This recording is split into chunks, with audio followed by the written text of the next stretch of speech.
Hello guys, welcome back. कैसे हैं सभी? होप सभी ने अपना होमवर्क अच्छे से कर लिया होगा और दोनों क्लासेस आपको अच्छे से समझ आ गई होंगी। ओके गाइस, तो प्रीवियस क्लास का लास्ट टॉपिक हमारा था स्पीड और स्पीड के टाइप्स। हमने पढ़े थे यूनिफॉर्म स्पीड, वेरिएबल स्पीड और average speed. In the same way आज मैं स्टार्ट करता हूं वेलोसिटी। देखिए वेलोसिटी क्या होता है। वेलोसिटी ये एक वेक्टर क्वांटिटी है और इसको मैं कह सकता हूं speed with direction. Speed with direction, speed with direction.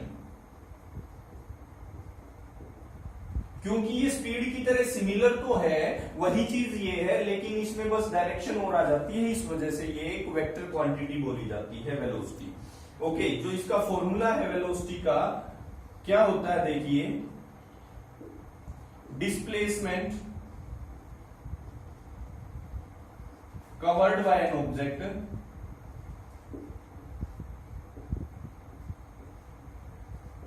पर यूनिट टाइम टेकन। तो वेलोसिटी को हम यहां से भी एक्सप्लेन कर सकते हैं। It is defined as the displacement covered by an object per unit time taken.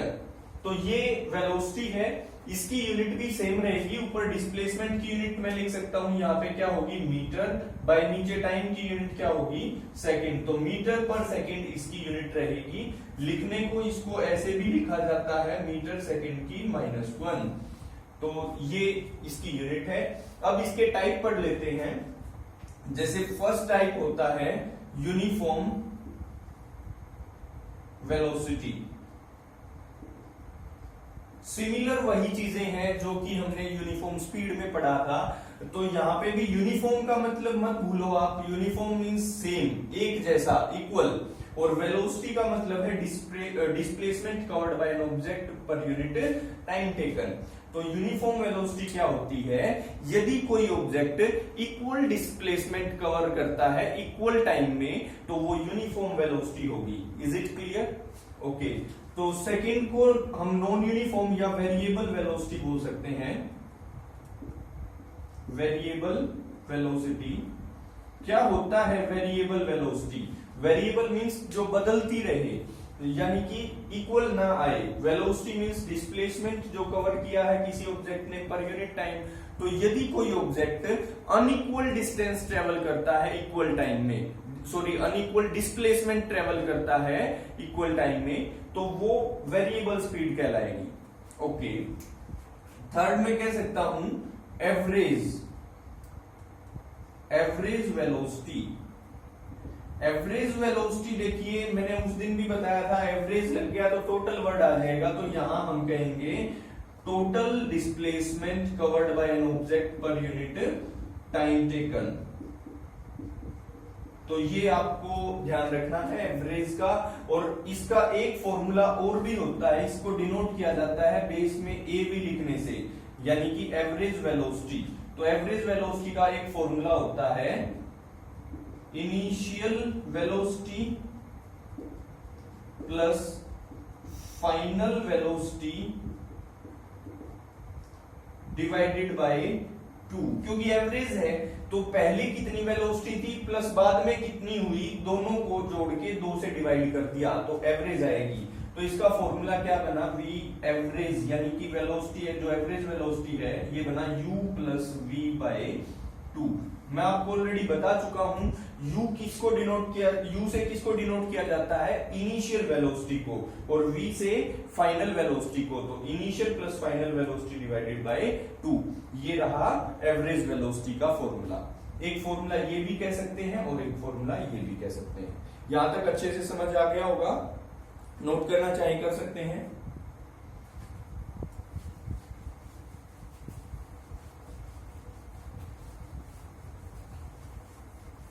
Okay, next topic हम स्टार्ट करते हैं एक्सीलरेशन।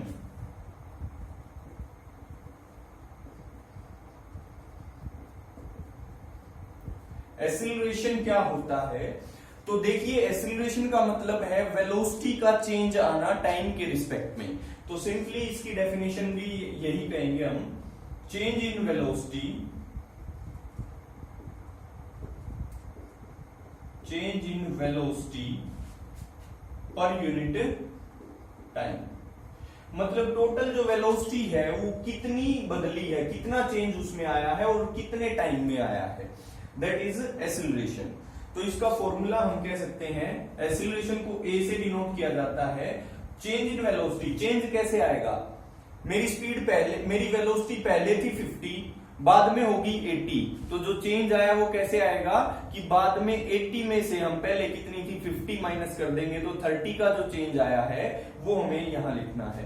तो चेंज को कैसे लिखा जाता है, final velocity minus initial velocity by time. तो ये एक्सीलरेशन का फॉर्मूला आपको याद रखना है, change in velocity. Change in velocity तो आएगा v माइनस यू से डिवाइडेड बाय टाइम। ओके, तो अब देखिए इसकी यूनिट अगर लिखें तो ऊपर क्या है, वेलोसिटी का चेंज, तो वेलोसिटी की तो यूनिट क्या होती है, मीटर पर सेकंड होती है, और नीचे क्या है, टाइम, तो टाइम की एक और यूनिट हम लिखेंगे सेकंड, तो ये क्या बना, मीटर बाय सेकंड स्क्वायर। तो इसको ऐसे भी लिखा जा सकता है मीटर सेकंड की -2।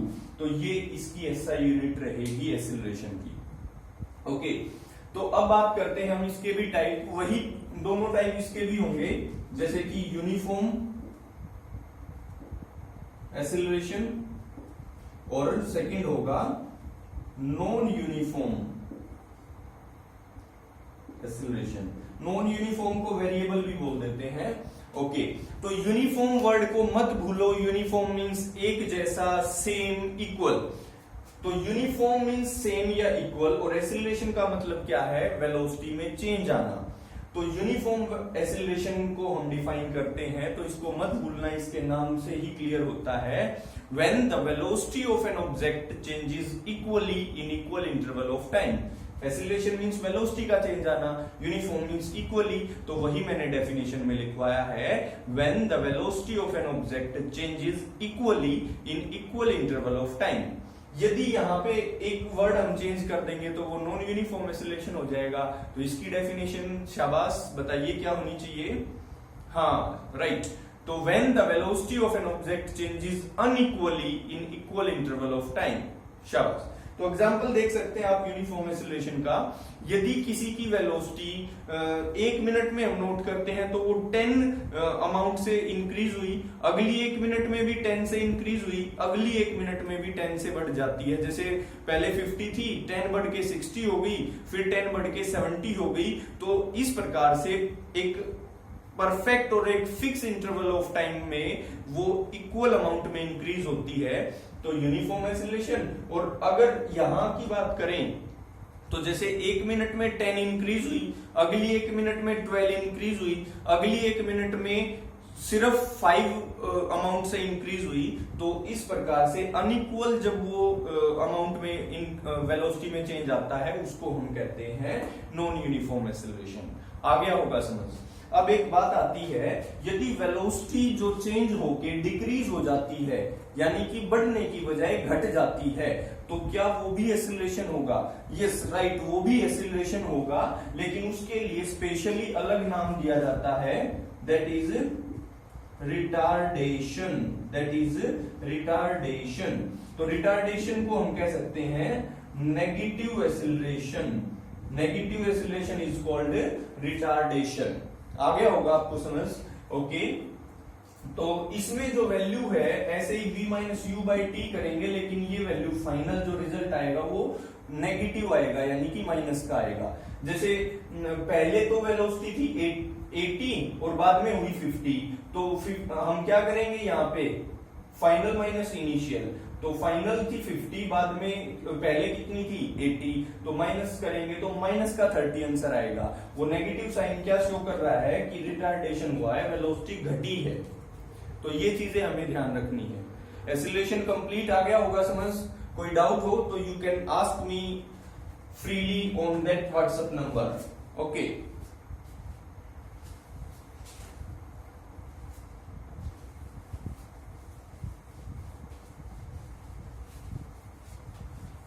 तो बात कर लेते हैं कुछ ग्राफ्स की। देखिए ग्राफ ग्राफ्स को पढ़ना सीखिए, आप रटना ना सीखें, क्योंकि बच्चे अक्सर क्या करते हैं, रट्टा लगाते हैं। अगर मैं अभी आपसे कहूं आप सभी इंटेलिजेंट हैं और देखिए आप सभी को इसका आंसर पता है, तो बताइए ये किस चीज का ग्राफ है, तो श्योर आप में से कई बच्चे इसको कह देंगे यूनिफॉर्म मोशन का ग्राफ है। नहीं, ऐसा पॉसिबल ही नहीं है, क्योंकि ग्राफ का मतलब होता है दोनों एक्सिस पे कोई ना कोई क्वांटिटी रखी जाती है कि किसको यहाँ पे इंडिकेट किया जा रहा है। तो यहाँ पे यदि टाइम एक्सिस है और यहाँ पे जो है डिस्टेंस है, डिस्टेंस को ऐसे रिप्रेजेंट किया जाता है, डिस्टेंस या डिस्प्लेसमेंट को। तो डिस्प्लेसमेंट टाइम ग्राफ ये यहाँ पे शो कर रहा है कि जैसे जैसे इधर टाइम बढ़ता जाएगा और इधर डिस्प्लेसमेंट बढ़ती जाएगी। तो यदि किसी ऑब्जेक्ट की इक्वल डिस्प्लेसमेंट बढ़ती जा रही है इक्वल टाइम में, तो तब ऐसा पॉसिबल है ये लाइन स्ट्रेट आएगी, और जब हम कह सकते हैं कि ये यूनिफॉर्म मोशन है। ओके, और नॉन यूनिफॉर्म में ऐसा ही सिंपल आप अब समझ गए होंगे कि ये ग्राफ किसका है।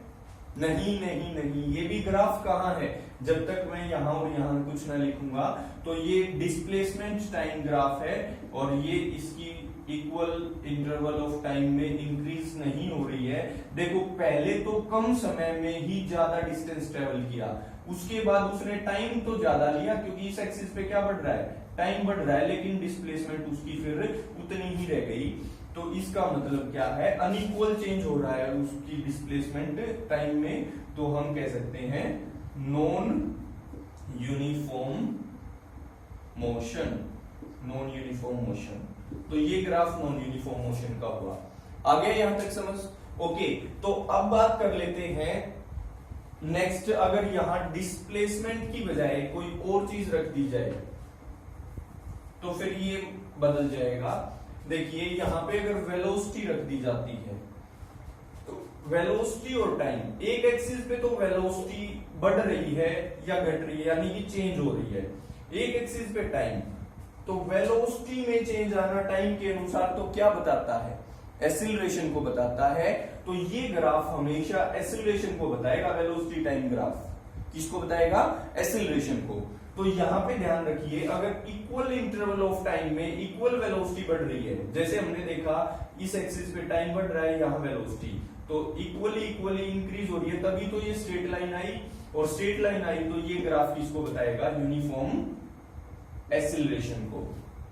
Okay, in the same way यहाँ पे वेलोसिटी एक बार तो ज्यादा बढ़ गई, टाइम कम लिया, और उसके बाद वेलोसिटी चेंज बहुत स्लो हो रही है, बहुत कम हो रही है, तो ये लाइन जो है वो टेढ़ी हो गई, तो ये बना नॉन यूनिफॉर्म एक्सीलरेशन।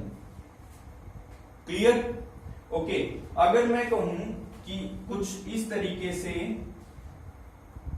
यहां वेलोसिटी है, यहां टाइम है, और ये, तो अब क्या हो रहा है, देखो ये वेलोसिटी की कुछ वैल्यूज थी और यहां टाइम की कुछ वैल्यूज थी।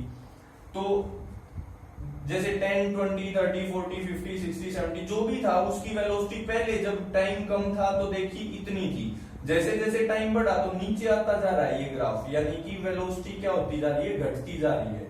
क्या होती जा रही है, घटती जा रही है, यानी कि कम होती जा रही है। वेलोसिटी यदि डिक्रीज हो रही है, तो मैंने अभी एक वर्ड बताया था, ये क्या है, रिटार्डेशन है। और रिटार्डेशन का एक और नाम हम यूज करते हैं, डेक्लेरेशन। एक्सीलरेशन की तरह इसको हम नेगेटिव एक्सीलरेशन को रिटार्डेशन या क्या बोलते हैं, डेक्लेरेशन बोलते हैं। तो यहां से ये तीन ग्राफ, ये और दो पिछले आपको क्लियर हो गए होंगे। नेक्स्ट करते हैं,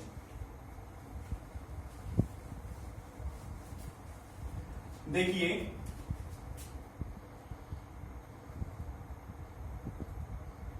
यहां वेलोसिटी है, यहां टाइम है, और इस एक्सिस पे वेलोसिटी में चेंज और इस एक्सिस पे टाइम में चेंज। तो अगर ये ऐसे एक लाइन पैरेलल है टाइम एक्सिस के, तो ये किस चीज को डिनोट किया जा रहा है यहाँ पे, तो ध्यान दीजिए, जैसे 10, 20, 30, 40, 50 जो भी है यहाँ पे जो वैल्यू है, तो वेलोसिटी बिल्कुल सेम है, ना तो बढ़ी, अगर बढ़ती तो लाइन ऊपर जाती, घटती तो नीचे आती, मतलब वेलोसिटी उसकी सेम रही। वेलोसिटी यदि सेम रही, टाइम बढ़ता चला गया, इसका मतलब क्या हुआ कि ऑब्जेक्ट यूनिफॉर्म स्पीड से चल रहा है, यूनिफॉर्म वेलोसिटी से चल रहा है। तो यहां हम लिख सकते हैं यूनिफॉर्म वेलोसिटी। और यूनिफॉर्म वेलोसिटी से मतलब क्या निकल के आया कि ऑब्जेक्ट यूनिफॉर्म मोशन में है, यूनिफॉर्म मोशन में है। तो यूनिफॉर्म मोशन का एक ग्राफ ये भी है वेलोसिटी टाइम ग्राफ में, और एक ग्राफ मैंने वो बनाया था डिस्टेंस टाइम ग्राफ, यानी कि डिस्प्लेसमेंट टाइम ग्राफ, जब वो स्ट्रेट लाइन आई थी। ओके, समझ गए होगे कैसे ये यूनिफॉर्म मोशन हुआ, क्योंकि वेलोसिटी में चेंज नहीं आया और वेलोसिटी नहीं बदल रही है। जैसे आपकी वेलोसिटी 50 किलोमीटर पर आवर थी और वो चेंज ही नहीं की आपने, तो आप किसी भी समय आप इक्वल इंटरवल ऑफ टाइम में नोटिस करोगे, जैसे इस मिनट में आपने देखा और नेक्स्ट मिनट में आप जब देखोगे तो आप हर टाइम में इक्वल वेलोसिटी से अगर चल रहे हो तो इक्वल डिस्प्लेसमेंट कवर करोगे आप। तो दैट्स व्हाई यूनिफॉर्म मोशन, क्योंकि मैंने आपको कहा था uniform motion means when object cover equal distance या displacement in equal interval of time. Okay, तो यहां से ये ग्राफ भी आपको क्लियर हुआ होगा। हाँ, अगर यहाँ वेलोसिटी की बजाय मैं यहाँ डिस्प्लेसमेंट या डिस्टेंस रख दूं, तो अब ये ग्राफ किस चीज को रिप्रेजेंट कर रहा है बता सकते हो? ग्राफ को रटो मत, इसको पढ़ना सीखो। देखो यहाँ डिस्प्लेसमेंट थी, टाइम जब 0 था तो ऑब्जेक्ट पहले ही कुछ डिस्टेंस ट्रेवल कर चुका था, लेकिन जैसे ही हमने टाइम नोट करना शुरू किया तो ऑब्जेक्ट बिल्कुल सेम है, ना तो वो आगे गया ना वो पीछे आया, यानी कि डिस्प्लेसमेंट हुई ही नहीं है, यानी कि डिस्टेंस उसने ट्रेवल ही नहीं किया है। तो यानी कि ऑब्जेक्ट क्या है? At rest. तो ऑब्जेक्ट क्या है? At rest. ध्यान रखिए, इस प्रकार से आप ग्राफ को पढ़ना सीखेंगे। तो अब बात कर लेते हैं इक्वेशंस ऑफ मोशन की।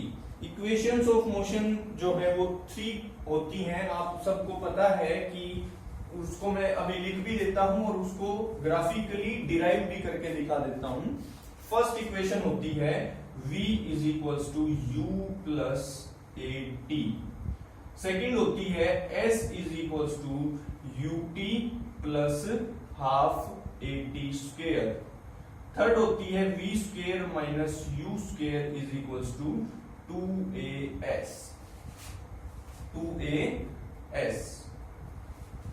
तो यहां की नोटेशंस आपको ध्यान रखनी है। v क्या होता है? Final velocity, u initial velocity plus a acceleration t time, s distance या displacement, u initial velocity t time, half एक कांस्टेंट है, a acceleration t time. Velocity final velocity minus initial velocity इनका square है is equals to 2 constant है, a acceleration और s distance या displacement. तो ये क्लियर हो गया होगा। अब ग्राफिकली इन तीनों इक्वेशन को हम डिराइव करेंगे। तो देख लीजिए ग्राफ एक बार।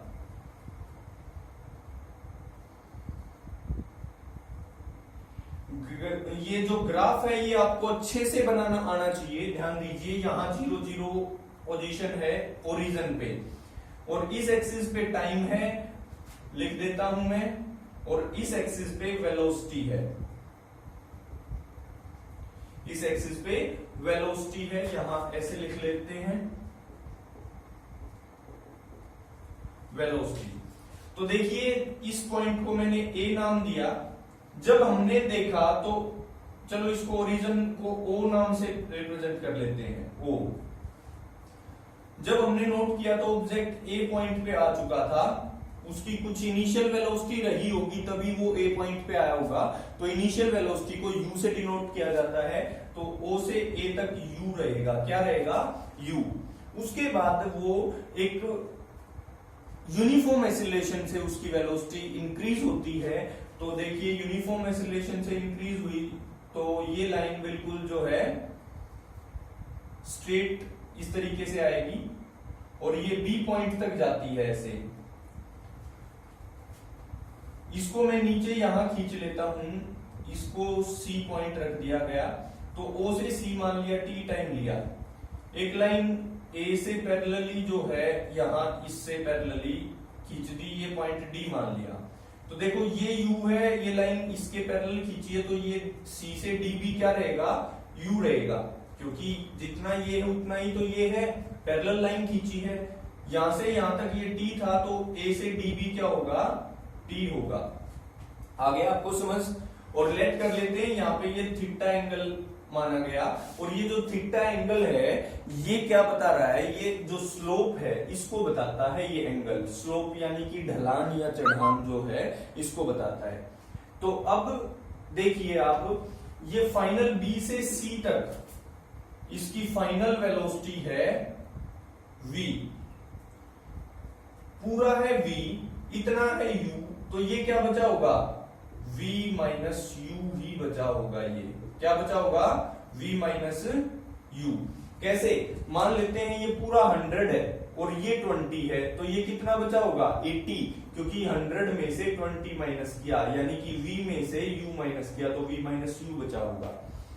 Okay guys, graph I think आपको अच्छे से क्लियर हो गया होगा। तो अब तीनों इक्वेशन डिराइव कर लेते हैं एक बार। देखिए first equation v is equal to U plus 80, इसको डिराइव करेंगे तो देखिए जो ये थीटा है यानी कि जो स्लोप है वो थीटा के बराबर है, जो स्लोप है वो किसके बराबर है, थीटा एंगल के बराबर, क्योंकि ये जो एंगल जितना है उसी के बराबर तो ये स्लोप आएगा। और हम अपने आप से टेंजेंट इसके सामने मान सकते हैं, क्योंकि टेंजेंट की वैल्यू सिंपल और छोटी होती है, कोई फर्क नहीं पड़ने वाला। तो स्लोप जो है वेलोसिटी टाइम ग्राफ में, ये स्लोप किसको बताएगा, मैंने आपको अभी समझाया था कि वेलोसिटी टाइम ग्राफ में जो भी स्लोप है, चाहे वो स्ट्रेट लाइन है या कर्व्ड है, तो वो हमेशा एक्सीलरेशन को डिनोट करता है। तो स्लोप को मैं क्या लिख सकता हूं, acceleration that is equal to, tangent होता है perpendicular by base, perpendicular by base. तो इस ट्रायंगल में ABD, इस ABD ट्रायंगल में परपेंडिकुलर है BD ये, और बेस है AD, तो BD को क्या लिख सकता हूं मैं, V माइनस U। ध्यान दीजिए जो BD की वैल्यू है वो क्या है, V माइनस U, और बाय बेस, बेस क्या है AD, AD की वैल्यू क्या है T। यहां मैं लिख भी दे रहा हूं, टेंजेंट होता है परपेंडिकुलर बाय बेस, तो परपेंडिकुलर तो ट्रायंगल में है ये वैल्यू और बेस है ये वैल्यू। आगे आपको समझ, ओके। तो अब देखिए ये जो t है ये इस तरफ ले जाता हूं मैं, तो क्या बनेगा, AT is equal to V minus U। इसको एक इक्वेशन का नाम दे देते हैं फर्स्ट इक्वेशन। तो यहां से जो निकालना है वो एक तरफ, बाकी दूसरी तरफ देखो V को यहां रख लेते हैं, दूसरी तरफ AT था और ये u माइनस का है, दूसरी तरफ जाएगा तो क्या हो जाएगा, प्लस का, तो v is equal to U plus AT। ये हम